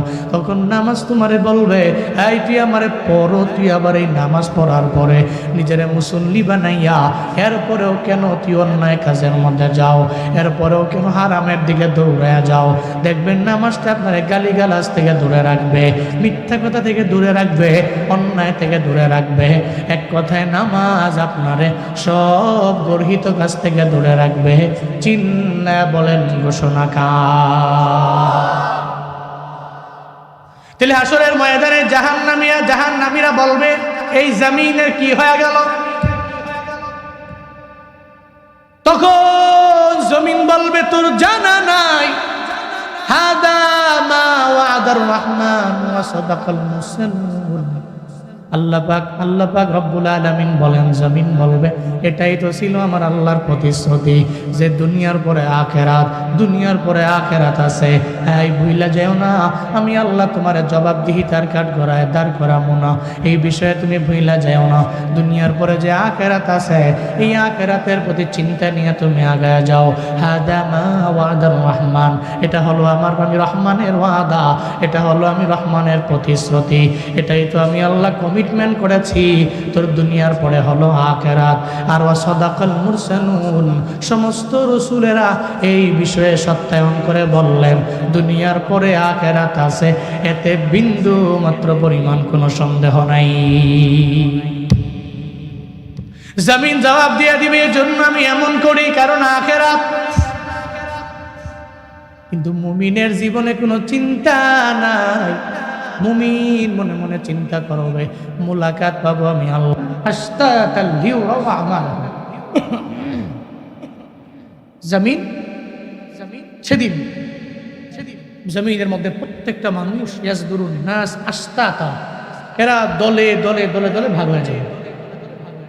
কিন্তু যতই দল হবে, মূল দল 2টা। কয়টা বলে না? মূল দল কয়টা? এক দল জান্নাতি, পথ কয়টা? 2টা। মূল পথ, মূল মত 2টা। ইন্নাল আবরারা লাফি নাঈম ওয়া ইন্নাল ফুজ্জারা লাফি জাহিম। একটা হলো আবরারদের পথ, আরেকটা হলো ফুজ্জারদের পথ। পথ হলো 2টা, জানায়া দিলেন আমার আল্লাহ। ফারিকুন ফিল জান্নাহ ওয়া ফারিকুন ফিস সাইর। চিল্লা বলেন পথ কয়টা? লাইন কয়টা? 1 নাম্বার লাইনটা হলো জান্নাতের লাইন, আবার যেই লাইনটা বামের লাইন এটা জাহান্নামের লাইন। ওদিন দল হয়ে যাবে 2টা। এক দল যাবে মিজানের দাড়ি পাল্লায় দৌড়াইয়া, এরা যাওয়ার পরে ডান হাতের মধ্যে আমল নামা নিয়ে নিবে। ডান হাতে আমল নামা পাওয়ার পর আল্লাহ জানায়া দিবে, তোরে তো আমি জাহান্নামে দিতে পারি না, এটা আমি আল্লাহর ওয়াদা। ডান হাতের মধ্যে আমল লইয়া পুলসিরাত পার হয়ে এই মুহূর্তে তুমি জান্নাতে চলে যাও। আরেক দল পাবে বাম হাতে আমল নামা। যেই বান্দা পাবে ডান হাতে আমল নামা, পুলসিরাত পার হয়ে চলে যাবে জান্নাতে। আর যে বাম হাতের মধ্যে আমল নামা পাবে, তার কপাল তো পুড়ে গেল, জাহান্নামের অতল গর্ভে পড়ে যাবে। বলছে না জীবনেও কোনোদিন পার হতে পারবে, বলছে এরা তো পার হতে পারবে না, রবের জান্নাতেও যেতে পারবে না, জাহান্নামের অতল গর্ভের মধ্যে বান্দা পড়ে যাবে। আল্লাহ পাক সেই কথাই জানায় দেয়, ওদিন এমন হবে দলে দলে মানুষগুলো ভাগ হয়ে যাবে, দলে দলে এরা ভাগ হয়ে যাবে। শুধু তাই না, সব বান্দারা এদের আমলগুলো দেখতে পাবে। ফামাইয়া আমাল মিসকালা যাররাতিন খায়রান ইয়ারা, যাররা পরিমাণ নেকি তুমি করেছো, ওই যাররা পরিমাণ নেকিও দেখতে পাবে রে মুমিন। যত নেক আমল জিন্দেগিতে তোমার, সব জিন্দেগির নেক আমল বান্দা তুমি পাবা। আল্লাহ পাক বলবে না তো ছোট নেকটারে আমি আল্লাহ বাদ দিয়ে দিলাম, ফালিয়ে দিলাম, উঠায় নাই। ওই যেমন দুইজন যে আছে কিরামান কাতিবিন, ওই দুইজনের একজন যে সম্মানিত লেখক ফেরেশতা, উনি উঠায় নাই, উনি তোমার নেকের কথাটা উঠায় নাই। আল্লাহ এটা বলবে না, আল্লাহ বলবে ফামাইয়া আমাল মিসকালা যাররাতিন খায়রান ইয়ারা, প্রত্যেকটা যাররা থেকে যাররা পরিমাণ নেকি বান্দার আমল নামায় উঠবে। আল্লাহ পাক রব্বুল আলামিন ওদিন বান্দারে দেখায় দিবে, কোন সুবহানাল্লাহ। যাররা কি, যারাটা কি বুঝেন? একটা ছোট বালুকণা 70টা ভাগ করলে, কয়টা? 70টা ভাগ করলে দেখেন, দেখবেন ওইটা হইল যাররা। সুবহানাল্লাহ পড়বেন না আপনার? এই যাররা পরিমাণ, এই যাররা পরিমাণ নেক যদি হয়, আপনার সুন্দর করে বুঝাইয়া দিয়ে দেওয়া। সূরাতুল জিলজালের 7 নম্বর আয়াত আল্লাহ এটা বলছে। আরেকটু বুঝার সুবিধার্থে বলি, তাদের টিনের ঘর আছে, এই টিনের ঘরের মধ্যে দেখবেন টিনের চালের মধ্যে মাঝে মাঝে ছিদ্র থাকে না? ছিদ্র। সকালবেলা 7টা-8টা বাজে যখন সূর্য উঠছে, আলো দিছে, এটা আলোক রশ্মি দেখবেন আপনার টিনের ঘরে পড়ে। ওই আলোক রশ্মিতে দেখবেন কত বালু দেওয়া যায়, কিন্তু আলোক রশ্মি যখন নিভে গেছে, ধরেন সূর্যটা ডুববা বৃষ্টি হয়ে পড়ছে, অথবা সন্ধ্যার সময় সূর্য ডুবে গেছে, সূর্যাস্তের পরে আপনি সারাদিন লাগে খুঁজতে ওই বালুরে পাইবেন? কথা বলেন, পাইবেন? এর মানে সূর্যের আলোক রশ্মিতে যেই বালিকারা দেখলেন, এটা আপনি খালি চোখে দেখতে পান না, ওইটাই হলো যাররা। এটা কি? যাররা। এবার আসেন, এই যাররা থেকে যাররা পরিমাণ নেক আমল যদি কোনো বান্দা করে, হাসরের ময়দানে আল্লাহ তার এই নেক আমলের বদলা দিবে। শুধু তাই না, শুধু নেক আমল না, وَمَنْ يَعْمَلْ مِثْقَالَ ذَرَّةٍ شَرًّا يَرَهُ। চিল্লা বলেন আল্লাহু আকবার। আল্লাহ পাক বলেন, বান্দারে তুই যত গুনাহ করেছো, যত অন্যায় করেছো, সব অন্যায় দেখতে পাবে। ওদিন এমন হবে না যে আমি আল্লাহ তোর ছোট্ট একটা গুনাহ আমি আল্লাহ মাফ করে দিলাম, তুই দেখতে পাবি সব তোর রেকর্ড আছে। দুইজন সম্মানিত লেখক ফেরেশতা লেখে ফেলে, ডান কাঁধে একজন আছে, বাম কাঁধে একজন আছে। আমার কাছে মনে হয় জুনায়েদ আল হাবিবের কাঁধে আছে, অন্য জনের কাঁধে নাই। সবার কাঁধে আছে, ডোনাল্ড ট্রাম্পের কাঁধে নাই, ও তো পাওয়ারওয়ালা আছে নাকি? সবার কাঁধে ছিল, বাংলাদেশের বড় বড় লিডারদের কাঁধের মধ্যে নাই, আসেনি? সবার কাঁধের মধ্যে আছে। ডান কাঁধের আমলনামা লেখনেওয়ালা ফেরেশতা, আবার বাম কাঁধে আমলনামা লেখনেওয়ালা ফেরেশতা। আপনি অন্যায় করলে লেখে ফেলবে, আপনি বদ আমল করলে লেখে ফেলবে। আবার ডান কাঁধের ফেরেশতা, আপনি যত নেক আমল করবেন, সব নেক আমল লিখতে দেরি করবে। আল্লাহ পাক সে ব্যাপারে বললেন, হাসরের ময়দান কায়েম হবে, সব তুমি দেখতে পাবে, তোমার যত নেক আমল অথবা বদ আমল সব তুমি দেখতে পাবা। এখন এই কারণে আমরা সম্পূর্ণভাবে বুঝে নেওয়া লাগবে, হাসরের ময়দান একদিন কায়েম হবে, এতে বিন্দু মাত্র পরিমাণ কোনো সন্দেহ নাই। তাহলে বুঝবো কি করে কবে কিয়ামত হবে? এবার যাওয়া লাগবে আলামাতে। একটা হলো আলামাতে কুবরা, আর একটা হলো আলামাতে সুগরা। একটা আলামাতে কুবরা আর একটা আলামাতে সুগরা। যেটা বড় বড় আলামত একটাও এখন জমিনের মধ্যে পাওয়া যায় নাই, কিছু আছে ছোট ছোট আলামত। আমি যতগুলো রিসার্চ করে দেখছি সমাজের মধ্যে, সবগুলো এখন সমাজের মধ্যে পাওয়া যায়। কিয়ামতের ছোট্ট যে আলামতগুলো, এগুলো সব এখন সোসাইটিতে বিদ্যমান, এই সমাজে বিদ্যমান। ইদা ফাআলাত উম্মতি 15 খাসলাতান হাল্লা বিহাল বালা। নবীজি বললেন, ও উম্মত,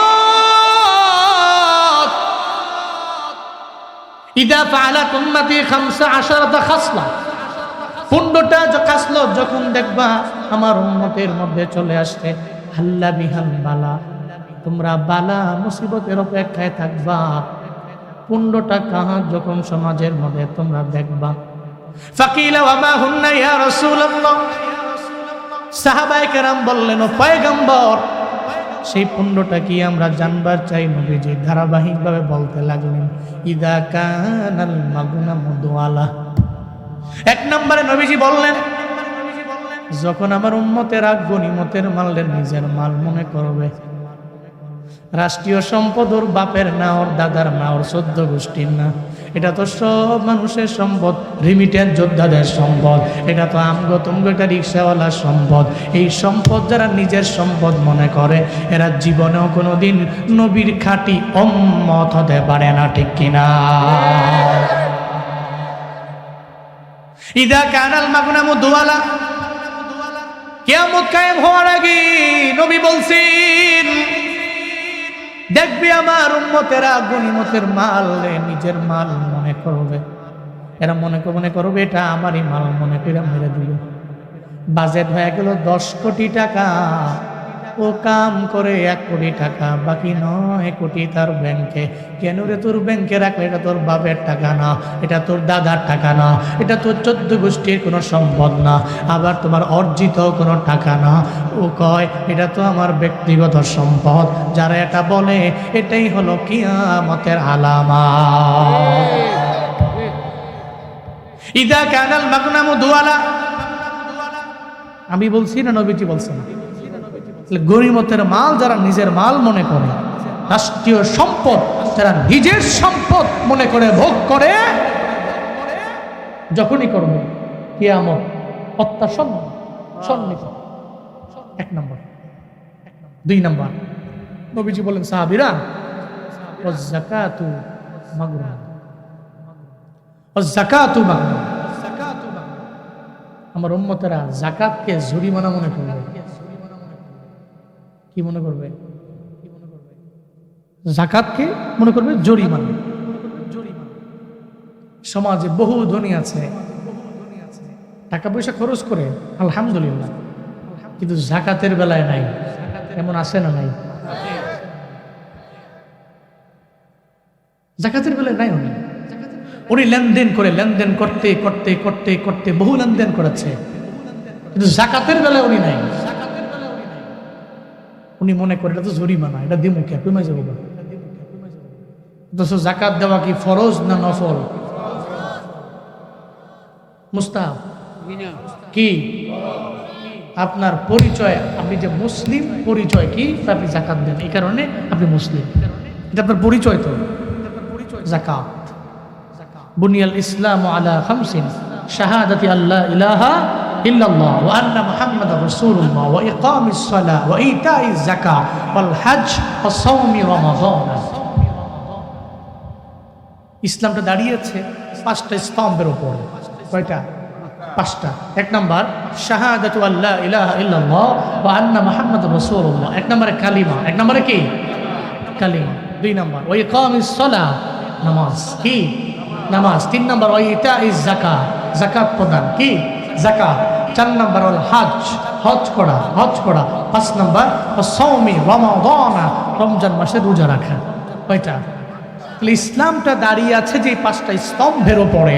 আমি যে ইসলাম ধর্মের লোক, আমি যে ইসলামের উপরে দাঁড়িয়ে আছি, তাহলে আমার এই স্তম্ভগুলো, আমার এই পিলার, আমার এই ফাউন্ডেশনের এই রুটগুলোকে ঠিক রাখা লাগবে কি লাগবে না? আমি এই যখন এই 5টাকে ঠিক রাখবো, তখনই আমি একজন মুসলিমে কামেল, ঠিক কিনা? এটাই তো ইসলামের স্তম্ভ।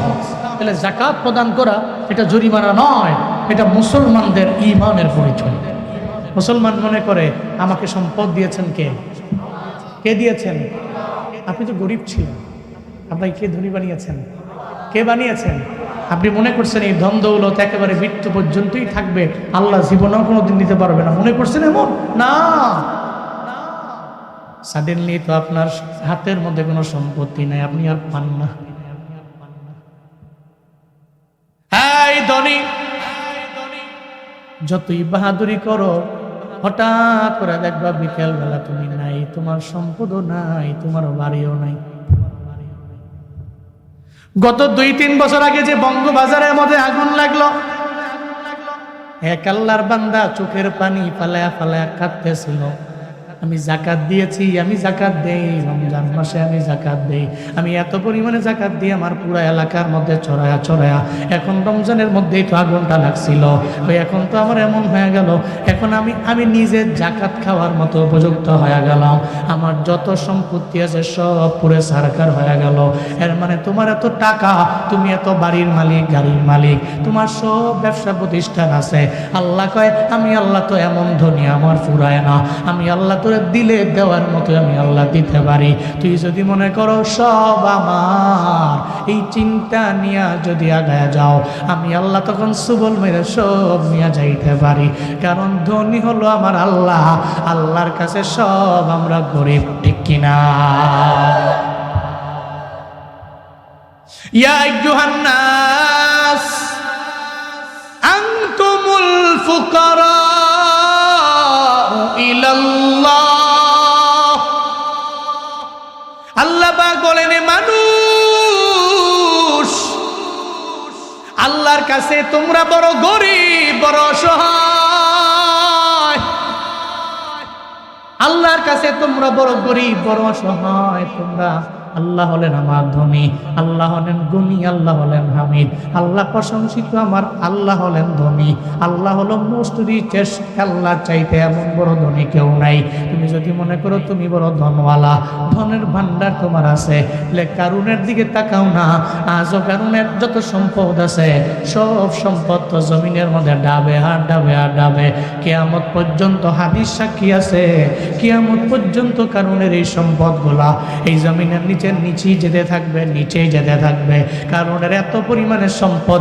আল্লাহ কয় সম্পদের পাওয়ার দেখে লাভ নাই, সম্পদ তো দিতে পারি আমি আল্লাহ, আবার অহংকার করলে নিতে পারে আমার আল্লাহ। এই জন্য মুমিন যাকাতকে জরিমানা মনে করে না। যাকাত দিলে সম্পদ আল্লাহ বাড়ায়া দেয়, চিন্তা করে যাকাত দেওয়া লাগবে। তবে কিয়ামতের আগে সমাজের লোকেরা যাকাতকে জরিমানা মনে করবে, ও চিন্তা করবে আমি যাকাত দিব, সময় আবার বিশিষ্ট দানবীর বলবে এই চিন্তা নিয়ে যাকাত দেয়। রমজানে সবার বাড়িতে বাড়িতে যায় কাঠ দিয়ে আসে, 500, 600, 700 লোকের কাঠ দিয়ে আইসা এবার জাকাত দেওয়ার সময় দেয় মাত্র 200, 250 জনেরে। সব লাইনে দাঁড়ায় রইল, সারাদিন লাগাইয়া রোজা রাইখা কষ্ট করে মানুষ লাইনে দাঁড়াইলো। এরপরে দেখবেন ওই ধনী মানুষ কি পাওয়ার নিয়া, ভাব নিয়া সামনে দাঁড়ায় থাকে, আমি তো জাকাত দিইতেলে আমার পাওয়ার কত জানুনি, সবাই আমারে ভাই ভাই বলে ডাকবে, সবাই আমারে পাওয়ারফুল ম্যান বলবে, সমাজের মধ্যে আমারে বিশিষ্ট দানবীর আমারে বলবে, সবাই রে মানুষের মতো মানুষ না মনে কইরা ও দেখবেন সারাদিন লাগায় মানুষ দূরে লাইনে দাঁড় করে রাখে।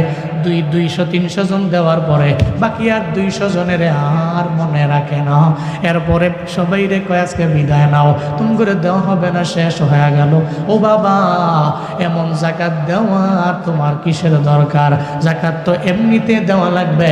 আপনি জাকাতটা তার বাড়ির মধ্যে গিয়া তারে দিয়ে আসবেন, আপনি সবার কাছে পৌঁছে দিয়ে আসলেন, আবার তারা আসলো কষ্ট করে দাঁড়ায় রইল, আপনি ঠিক মতো দিতেও পারবেন না, আবার এদেরকে কষ্ট দিয়া 3 ঘন্টা সময় নষ্ট করে বাড়ি পাঠাবেন। এমন যাকাত দেওয়ার কথা আল্লাহ বলেন নাই, ঠিক কিনা? আল্লাহ এমন যাকাত দেওয়ার কথা বলেন নাই। আবার এমন যাকাত দেয় লুঙ্গি, এবারে মনে মনে কয়টা লুঙ্গি নিয়া ফুটছিলাম, লুঙ্গির একটা দোয়া দিছি, মনে হয় যে তেনা তেনা হয়ে গেছে, সিরে যাবো। 2 দিন যার ফরমু উপায় নাই, পরে বেটা মনে মনে করি লুঙ্গি ফিরে পাবলিক প্লেসে গেলে মানুষের স্মরণ দিব। এরকম আছে না নাই? আমাদের এই লুঙ্গি দিতে কইছে কেন? আপনি জাকাত দিতেছেন, আপনি কি মনে করছেন এটা জরিমানা নাকি?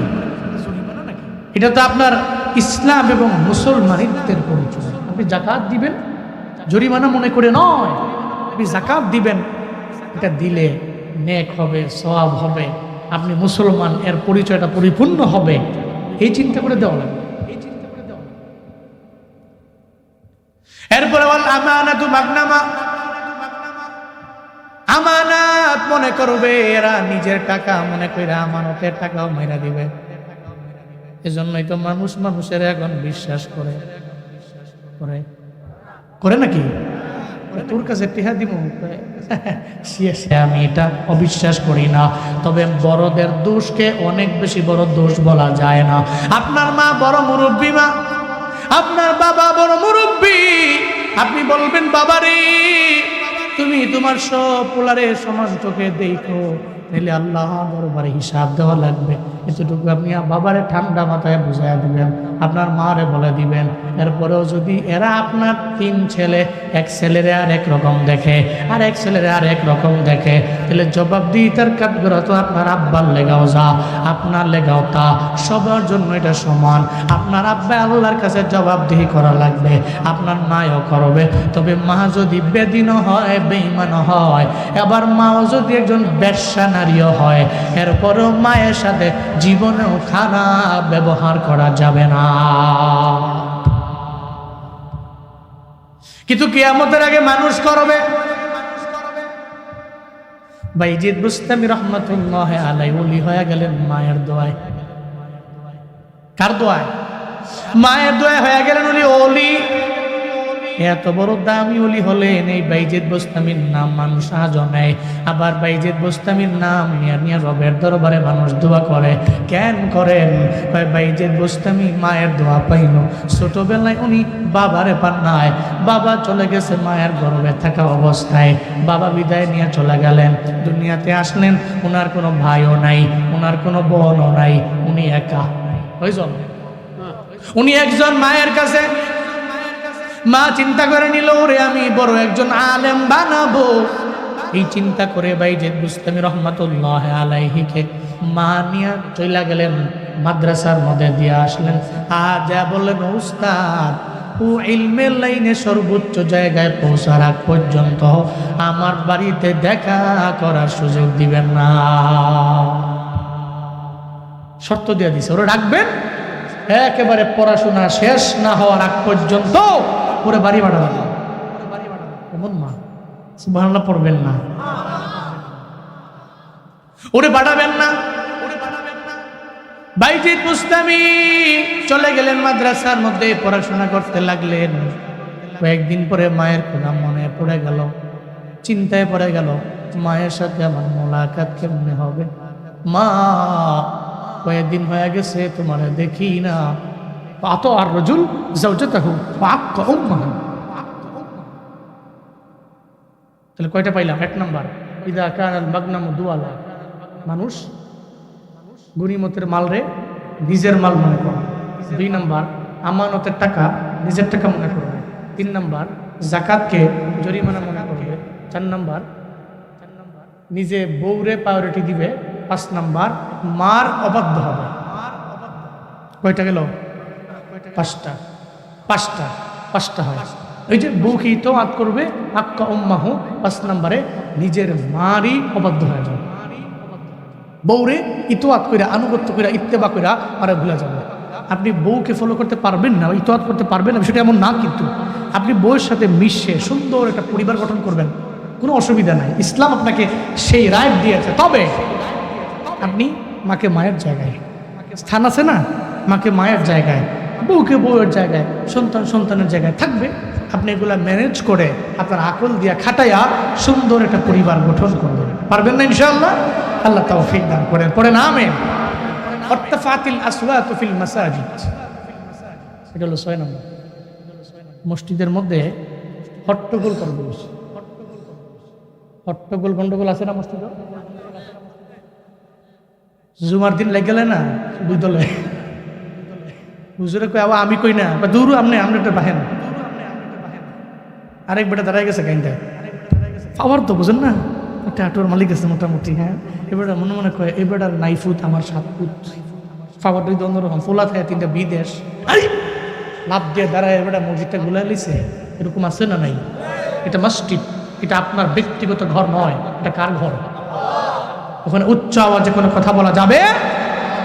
কোনো কথা থাকলে এটা আপনি মসজিদ থেকে বের হয়ে এরপরে যাবেন। মসজিদের মধ্যে উচ্চ স্বরে উচ্চ আওয়াজে ঝগড়াঝাটি হট্টগোল মারামারি এগুলো করা যাবে? এটা পবিত্র স্থান, ঘরটা তো আল্লাহর। কার? এটা আপনার পার্সোনাল কোনো হোম নয়, পার্সোনাল কোনো গুরফা কক্ষ নয়, পার্সোনাল রুম নয় যে আপনি চিল্লাইতেছেন খালি হইতেছে, এমন না।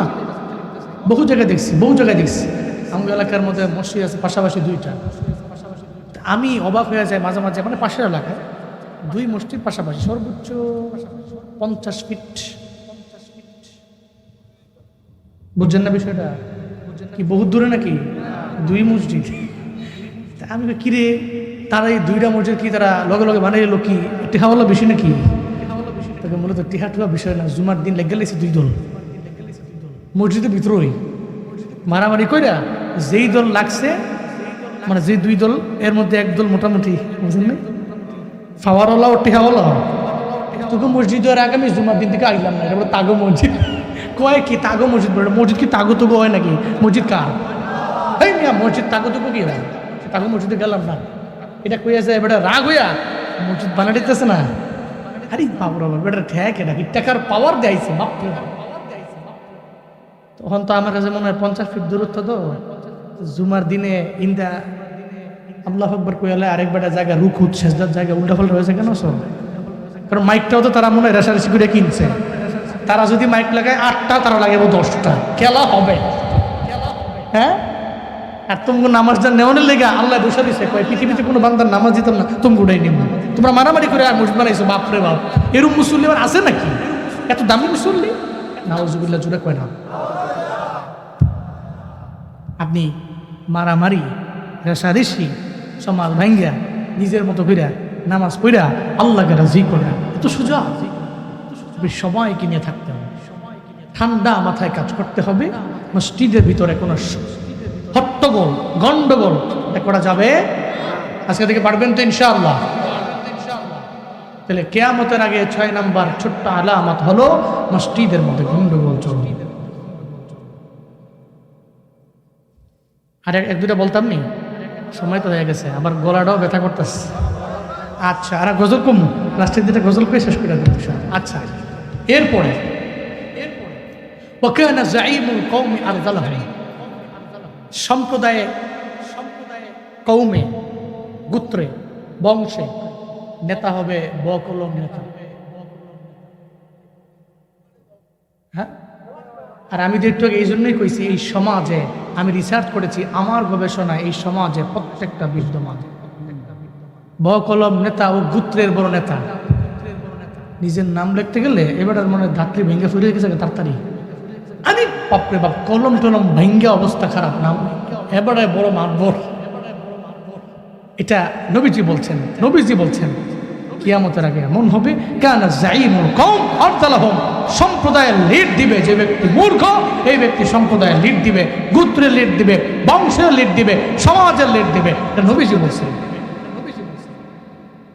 অক্রিমার রজুল মাখাফাতা শাররি, আরেকটা 8 নম্বরে নবীজি বলছেন উক্রিমার রজুল মাখাফাতা শাররি, একটা ব্যক্তিকে সম্মান করা হবে মাখাফাতা শাররি, সে ক্ষতি করে ফেলবে এই ভয়ে।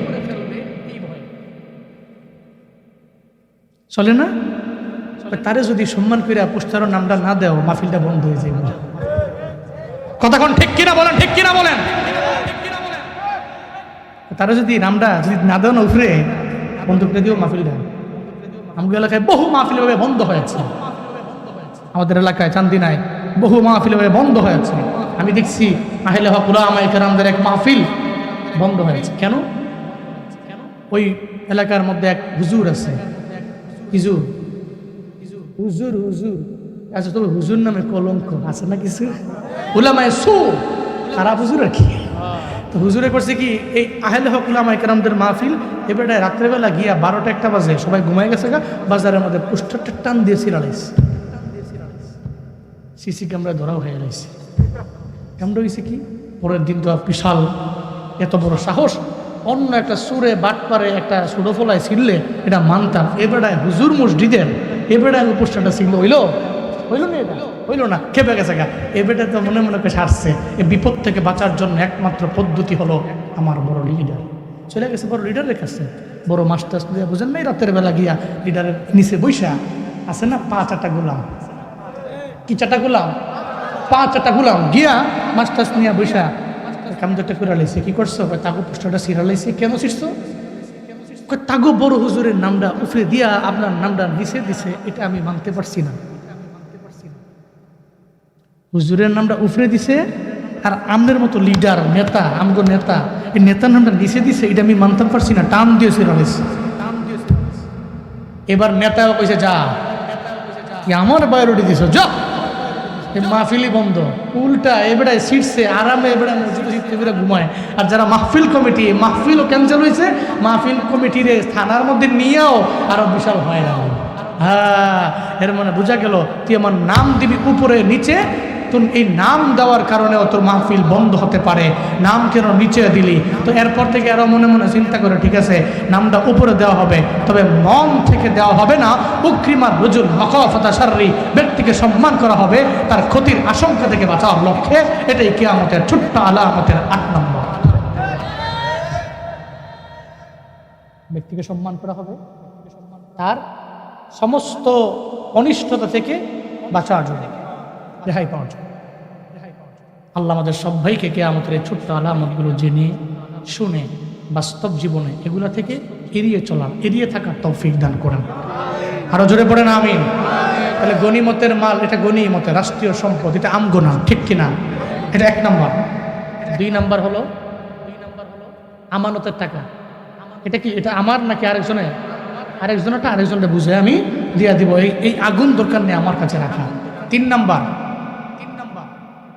জাকাত, জরিমানা মনে করবো না, ঠিক না? জাকাত দিয়ে দিব। জাকাত ফরজ হলে একটা হুজুরের সাথে পরামর্শ কইরা আপনি না পারলে কোন কোন জায়গায় দেওয়া লাগবে দিয়া দিবেন। 4 নম্বর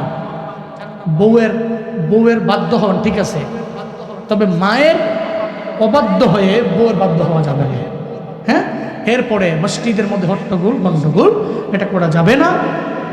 ব্যক্তিকে সম্মান করব, ঠিক আছে, তবে যেই ব্যক্তি সমাজের মধ্যে ভালো লোক, ইলিমওয়ালা লোক, ওনার জ্ঞান আছে, হয়তো বিদ্যালয় অথবা হাই স্কুল অথবা ভার্সিটি কলেজের বারান্দায় গিয়া পারে আইছে এমন ব্যক্তিরে, আর নাইলে একজন আলেম, হাফেজ, মাওলানা, মসজিদের ইমাম, এদেরকে আমরা ফলো করবো, এদেরকে নেতা বানাবো, এদেরকে লিডার বানাবো, এদেরকে মাতবর বানাবো। পারবো না ইনশাআল্লাহ? জি, আল্লাহ তৌফিক দান করেন। সকলে পড়ে না আমিন।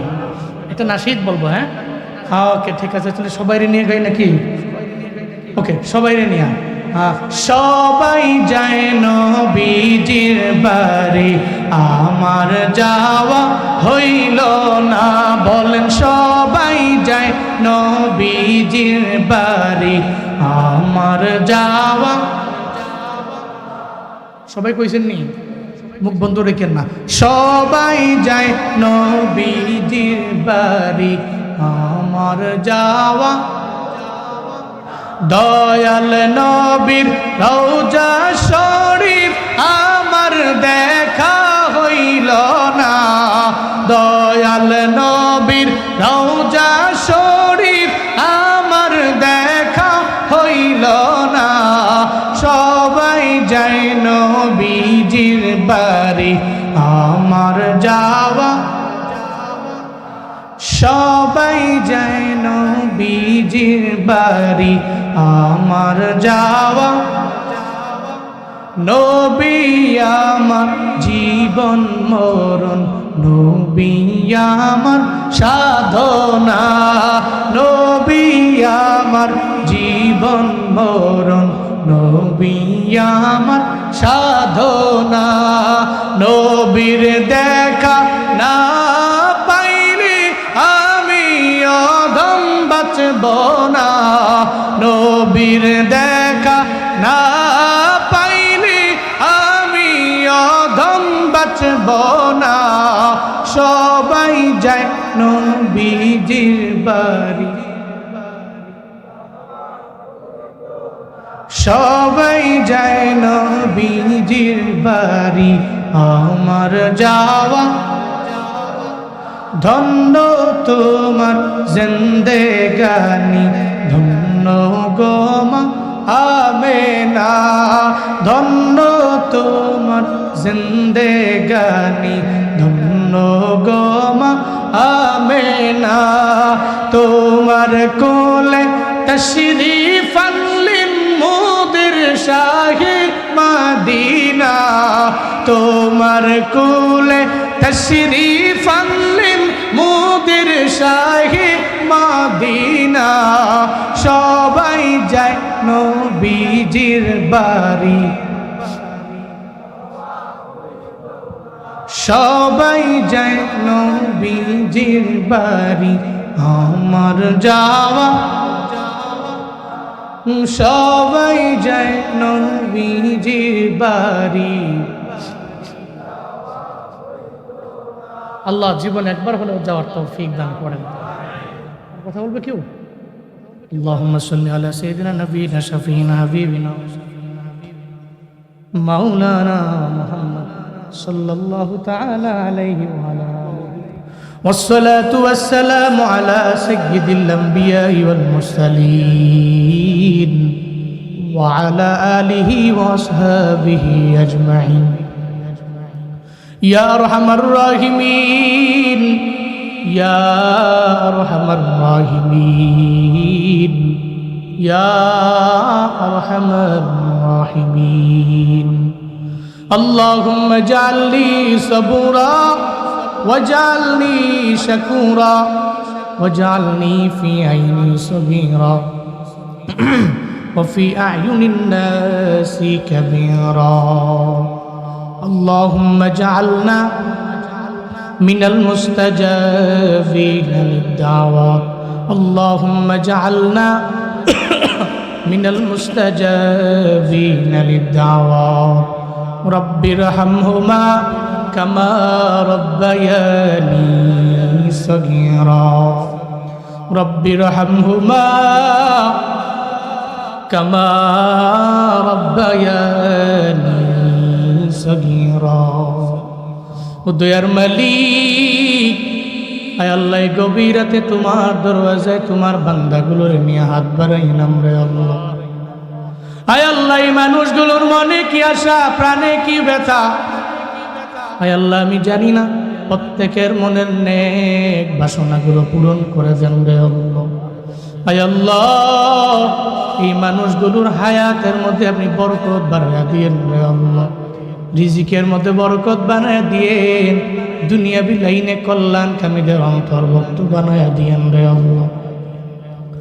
আয় আল্লাহ আমাদের সবাইকে আপনি নামাজি বানায়া দিয়েন, রোজাদার বানায়া দিয়েন, নেক আমল করনেওয়ালা বান্দাদের শামিল বানায়া দিয়েন রে আল্লাহ।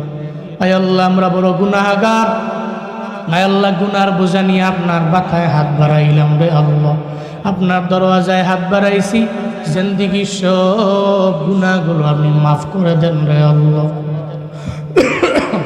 আয় আল্লাহ এই মাহফিল আয়োজন করতে যাইয়া আয় আল্লাহ যারা শ্রম দিয়েছেন কবুল করে নেন রে আল্লাহ, টাকা দিয়া পয়সা দিয়া বুদ্ধি পরামর্শ দিয়া যে যে লাইনে সাহায্য করলেন রে আল্লাহ, আয় আল্লাহ প্রত্যেকের দানগুলো আপনি কবুল করে নেন আল্লাহ।